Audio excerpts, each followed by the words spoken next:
Welcome to the Accent Training Club podcast, a podcast where I help you harness natural-sounding spoken English, particularly with an American accent.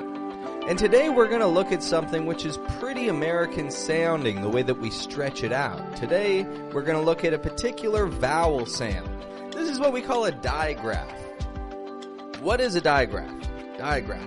Well, this is when two letters come together to make one sound. Now, don't get too caught up on all the fancy names that we give them, because what it's really about is boosting your ability to recognize this and repeat it.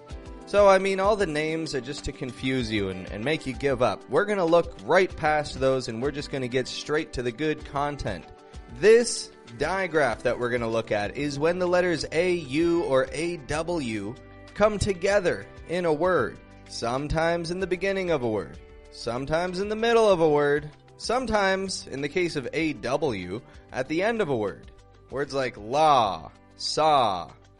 So we're going to look at a whole bunch of these today, and we're just going to see how you can get used to these sounds. Because notice when I just said saw and la, notice I'm not making like a sow, low. I'm not rounding my lips and bringing them inwards. I'm actually only just making one motion. I'm dropping my jaw, keeping my tongue kind of low in my mouth, and I'm getting this ah sound.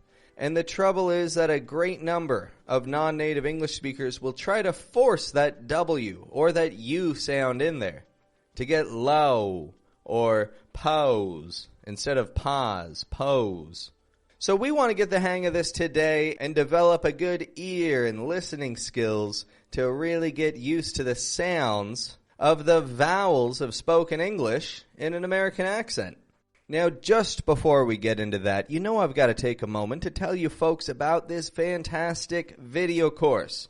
It's off the charts. People are loving it. People are eating it up. Every day, I'm getting new people signing up for this, and I want you folks to get in on this too. So, make sure that you check the link in the description, which will bring you straight to the video course, where you'll have the opportunity to try out the content, a little bit of free practice material, video content, mind you. This is a video course, so I don't put audio-only content in there. So check out that content. The course is full of fantastic lessons, muscle memory exercises, and some quizzes so that you've got a little bit of feedback for yourself and you can see how you progress when it comes to harnessing the rhythm of the American accent. So, check out my video course, folks. It's on Udemy. It's available through the link in the description, and take your spoken English seriously. Now, one more thing that I got to mention to you folks is if you have not already, something that you can do for free is you can hit subscribe. When you subscribe to this podcast, you'll be notified whenever new episodes pop up. And that's something that we all need, right? If you're notified when the new episodes come up, well, you will have skills in English developed that other people who aren't notified will not develop. And isn't that what we're all here for? To make sure that our English is a little bit better than everybody else's. A lot of people want to stand out with their English. You don't want to sound like everybody else coming from your country or everybody else who speaks your native language. I'm not saying that you shouldn't. I'm saying that this is what I've been told. And a great way to take control of your own spoken language is through subscribing to this podcast and being the first one of all your friends to know how to do it right. So hit subscribe, check out the video course, and take control of your speech. You folks are able to do incredible things. See for yourself. Just see for yourself. Let's get into today's lesson. So A-U and A-W come together to make one sound. Does this letter combination always make the same sound? No. Sometimes at the ends of words or between syllables, we'll hear different sounds come out if there's an AU or an AW.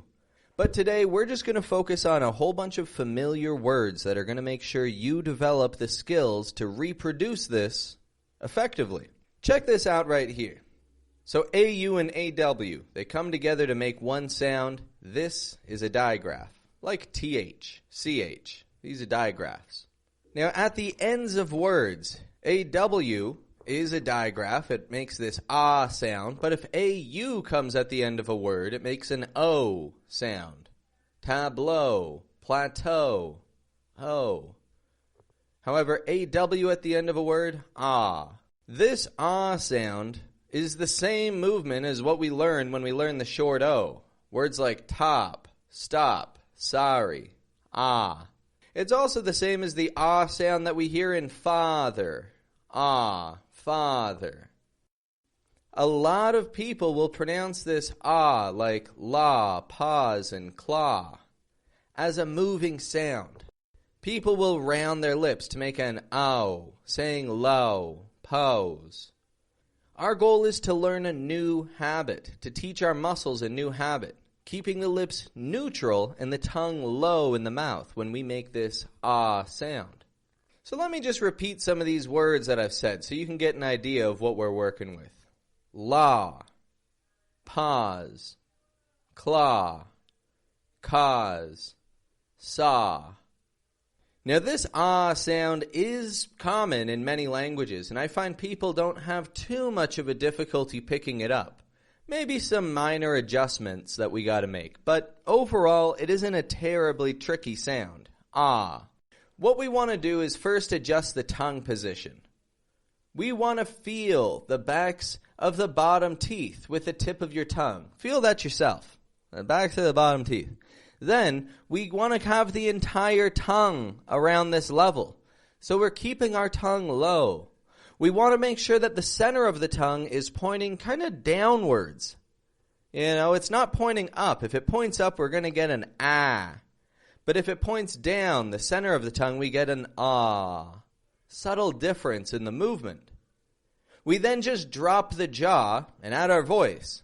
Ah. It's like when you go to the dentist and they tell you to say ah, ah. That's the sound. It's the same ah as what we hear in father, father, ah. So we're going to take that ah from father and we're going to add it to a whole bunch of words that have AW and AU. Repeat back to me. Auto. Notice the syllable stress there. Ah-do. Auto. Strong, then weak. Very important. Auto. Here's another. Awful. Awful. Repeat that back. Awful. Another one here. Cause. Notice how I stretch that right out. Cause. Hawk. Ah. Hawk. My lips are neutral. I'm not bringing my lips in towards the middle. That's the habit we've got to overcome, folks. Keep the lips neutral. Ah, hawk.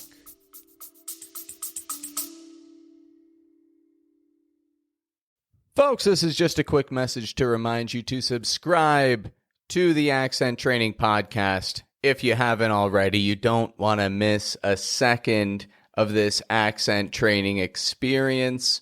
And you want to be updated whenever I've got new content out for you. So if you haven't subscribed, hit subscribe now. Couple more here. Saw. Stretched right out. Saw. Jaw. Like what we're dropping down, your jaw. I got one more word for you.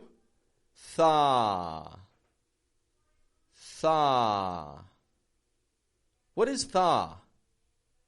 A lot of people are unsure about this word, thaw. People don't really feel confident using it.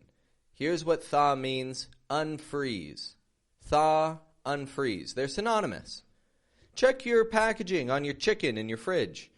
It'll say, thaw the chicken in cool water for however long. Or if you're celebrating Christmas and you're going to make a turkey, check the turkey. It'll say thaw the turkey. They don't say unfreeze typically on packaging. It'll say thaw. And that's a word that I want you to, for now on, use confidently. If you're cooking later today and you need to unfreeze some of your food, don't think to yourself that you're going to unfreeze it. You are thawing that raw meat. Thaw the raw chicken. Thaw the raw chicken. Why not? All right, I've got just a little bit of geography here for you. Just a little bit of geography. And notice how that in geography stretches out, right? In the same way as these other ahs. Different spelling. This one's an O. It's a short O. Geography. Just like thaw, caught, cause. So some geography. Repeat back to me. Austria. Austria. I believe I've got some listeners in Austria. Hello to my Austrian listeners. Austria. Australia. Australia. And anybody who's in Australia knows that Australia will often just be called Oz, right? Oz. Oz. Australia. And by the way, notice the contrast in the syllable stress there. How the tray goes strong. Australia. Play around with that yourself. Australia. Austria. Next one up, Saudi Arabia. I know I've got listeners in Saudi Arabia. It pops up in the stats. Saudi Arabia. Thank you for listening, folks. Happy to have you. And here's a couple more. These ones are some cities in the United States. Austin. This is a city that's growing quite a bit. I actually have a few students who are currently moving to this city, or at least the area of the city in Texas. Austin. Austin, Texas. And notice again the contrast in the syllable stress. Austin, strong, weak. Very important to note that contrast and to adjust your own speech to it. Texas. Austin, Texas. All right, here's one more for people out in Florida. We've got Fort Lauderdale. Fort Lauderdale. Lauder. Stretching that la right out. Fort Lauderdale, Florida. Absolutely beautiful place. Fort Lauderdale.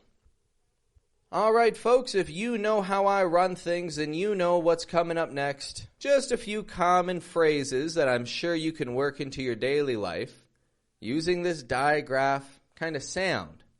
Repeat back to me. A yawn fest. Ya. We all yawn. This is a very human thing to yawn. Everybody yawns. But saying it is tricky. A lot of people want to say yawn, yawn, or jown. First off, the j to the y. I feel you folks. I know what's going on there. You're just filling in the sound of your native language. But we want to be careful here, not to get a j, but a y. Yawn, yawn. A yawn fest. This one's more of an idiomatic expression, actually, but whatever. We've got it at the beginning with the common phrases. A yawn fest is to say an extremely boring event. I really hope that this podcast is not a yawn fest for you folks. I try to play with my voice. I try to do all these things to keep it interesting, add in little anecdotes and whatnot. So I don't want it to be a yawn fest. I want to keep you captivated. But a yawn fest is something that's extremely boring. Like if you've got a university lecture with somebody who's very monotone and they just talk like this for a good 45 minutes and you have to take notes. Oh my God, that's a yawn fest. This is a yawn fest kind of presentation, folks. But I don't give that. You see the difference? I put a lot of heart into this and I try not to make it a yawn fest. I'm sure you get the point. Next one down, repeat back to me. Auto shop. Auto shop. Notice the sound in that. Strong, weak, strong. Auto shop. Auto shop. Auto shop. I dropped my car off at the auto shop. An auto shop is a mechanic. It's a place where you leave your car when maybe you need some parts changed, you need something done on your car and you don't have time to figure it out yourself. You probably could. I'll bet you. I mean, if you've got an older car, the new ones, those are just computers, just driving computers. But if you've got an older car and something goes wrong in it and you've got a little time, try looking it up on YouTube. It's worth it. You can save yourself quite a bit of money and you learn something new about your car. Not to take business away from auto shops, I think mechanics do a great job on automobiles, but I just wanted to make you aware of that. YouTube is very useful when it comes to minor fixes on your car. And if you like learning from YouTube, you're probably someone who is self-taught. Self-taught. You teach yourself things. You take time, you read a book, you apply what you learn, you get good at doing it. And then you want to learn another skill, you read another book, you watch a few YouTube videos, you apply what you're learning, you get good at it. That's what you're doing right now. As a matter of fact, self-taught. You are a self-taught person. Like, self-taught just means that you kind of learn the skills on your own initiative and that you didn't need formal education to pick up the skills. That's somebody who's self-taught. And that's what we're doing right now. Podcast, this is very informal. But here we are. You're a self-taught person. Next one. Caught off guard. Caught off guard. Caught off guard. Notice how the vowel sound in each one of those words, caught off guard, is the exact same. The same quality of sound, the same stress, and the same position. Caught off guard. I was caught off guard. It caught me off guard. It's the same vowel sound in all three of them. So practice that one a lot. That one is very valuable when it comes to developing an ear for this. And not to mention there's a flap T in the middle, is there not? Between caught and off, caught off guard. We're linking those words together. Practice that one. Practice that one so that you're not caught off guard by this sound in a regular conversation. And by the way, what does caught off guard mean? This means taken by surprise. This means something is surprising you. It caught you when you weren't guarded, when you weren't prepared. Caught off guard. All right, I've got one more for you. One more short phrase. Poor audio quality. Poor audio quality. Poor audio quality. Doesn't it suck when something has poor audio quality? As a matter of fact, there may be a little bit of an echo on this. Sorry if there is, folks. Now that I think of poor audio quality, I didn't insulate this room with enough blankets as much as I usually do. So if there's a minor echo, sorry. There might be some poor audio quality right now. And it's just because I didn't do my due diligence. I didn't put up the blankets that I needed to reduce the reverberation of the sound. And now I may have poor audio quality. Or we get this on Zoom calls. You're just trying to have a chat on Zoom and the audio keeps cutting out. Poor audio quality. It happens. So, a yawn fest, auto shop, self-taught, caught off guard, poor audio quality. Great phrases to practice with, folks. These are things that you can work into your daily life. So practice often because these ones are very valuable for your spoken English. So where do we go from here? Well, a few idiomatic expressions and then we wrap this one up. I've got things to do. I've got to drive around a little bit tonight. Maybe get some Christmas shopping done. I just got paid. Time to go do some Christmas shopping. That's going to be nice. It's fun, isn't it? Even though you're buying things for other people, there's just a little bit of magic in it when you're doing it around Christmas. I guess any time that you're buying presents for people, it feels good. And I'm looking forward to it. And if you're looking to buy a present for anybody this holiday season, what better to gift them than the gift of knowledge? Knowledge is power, folks, and I've got a video course which is fantastic. It's full of knowledge, and it's going to help your loved ones, your friends, the people that you care about in boosting their spoken English. So make sure that you take the opportunity to check out the video course. There's a link in the description. And I'm happy to be of service this holiday season. Anyway, idiomatic expressions. I promised idioms. Let me tell you about some idioms. First off, folks, I gotta tell you that it dawned on me. It dawned on me. This means I realized something. I realized something new. It suddenly dawned on me that my phone was missing. Oh my God, doesn't it suck when that happens, when your phone's not in your pocket? It used to be your wallet. It used to be my wallet's missing. Oh my God. Now your phone and your wallet. It dawned on me that my phone was gone. This means I realized something. I realized something brand new. It dawned on me. Now the next thing up is the rule of law. The rule of law. The rule of law is not necessarily an idiomatic expression. This is actually a legal term, but it's a good one. It's a good one to know.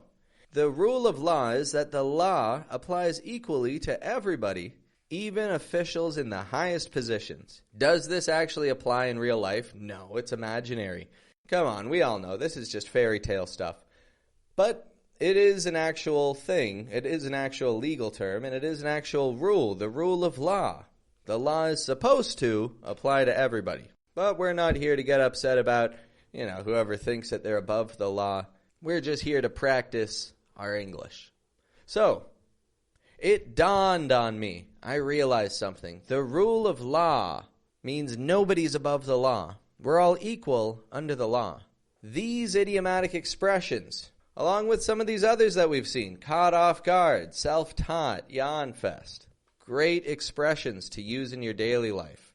And I encourage you to use these in your daily life, folks. I encourage you to practice these, repeat these, get used to them. And if you truly are a self-taught person, then I'm sure that you'll have no difficulty working these into your regular spoken English. So note these expressions. Use them with friends. If you don't have friends who speak English, use them with coworkers. If you don't have coworkers who speak English, use them on Clubhouse. Go on the app Clubhouse. Check it out and use these idiomatic expressions. I believe Clubhouse is open for all phones now. Everybody can download it all over the world. Check out Clubhouse and use some of these idiomatic expressions. Why wouldn't you? You can speak English on Clubhouse. There's tons of English-speaking rooms. I get on there, and I'm going to be on there this week. So practice them. Practice them a lot. Anyway, I've got to get going, folks. I got to wrap this one up for today. Thank you very much for listening today. I'm glad to have you as a member of the American Accent Training Club. This is a club that, I've made it myself. I have registered it as an actual business in Canada. So, I've made some good steps. At least I can pay taxes. But that's irrelevant. The point is, thank you for joining me today. I'm glad to have been of service. I'm glad to have had the opportunity to teach you some valuable skills.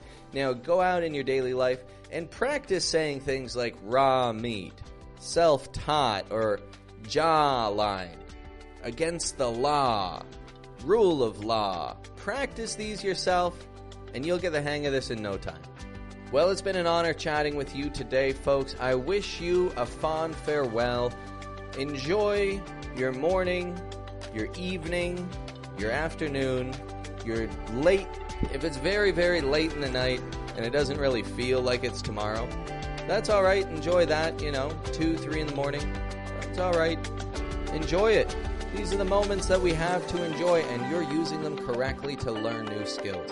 So thank you for joining me today. Make sure that you check out my video course on Udemy, because you are totally capable of enhancing your spoken English with this stuff. And we're going to take things from here in the days to come. Have a good one, folks.